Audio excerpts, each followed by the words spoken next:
ইসে থেকে খুলনা থেকে যাচ্ছিলাম আপনার টাঙ্গাইলের দিকে, জামালপুরের দিকে। আপনার যাওয়ার পথে আপনার ডিফেন্সের গাড়ি, আর আমরা কুষ্টিয়া পার হয়ে আসছিলাম। পার হয়ে পৌরসভার দিকে যাচ্ছি, সেই সময় ডিফেন্সের গাড়ি এসে সামনাসামনি মুখোমুখি সংঘর্ষ হয়েছে।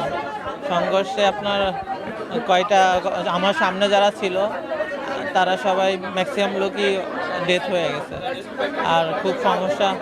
আর আমি ওই মাঝখানে পড়ে গেছিলাম, আমার বুকে এসে ওই যে চেয়ারের যে ইয়ে আছে না, ওইটা ভেঙে এসে আমার বুকে লাগছে। বুকে লাগার পরে আমি আর কিছু জানি না, আমি অজ্ঞান হয়ে গেছিলাম। সামনে তাকাই দেখি অপোনেন্ট থেকে বাস, আমাদের বাস মুখোমুখি। অলমোস্ট গাড়ির স্পিড ছিল 60 বা 50 প্লাস। এইভাবে গাড়ি মুখোমুখি সংঘর্ষ হয়েছে। হ্যাঁ, মুখোমুখি সংঘর্ষ হয়েছে। এরপরে আর কিছুই জানি না। এরপরে ধাক্কা লেগেছে। ধাক্কা লাগার পরে বাস তো দেখে আসছেন যে অবস্থা, এই অলমোস্ট সবাই ইনজুরেড। পায়ের উপর একটা সিট এসে ভেঙে পড়ছে, পা তখন টেনে বের করছে ওখান থেকে, ছিটতে চাপা পড়ছে।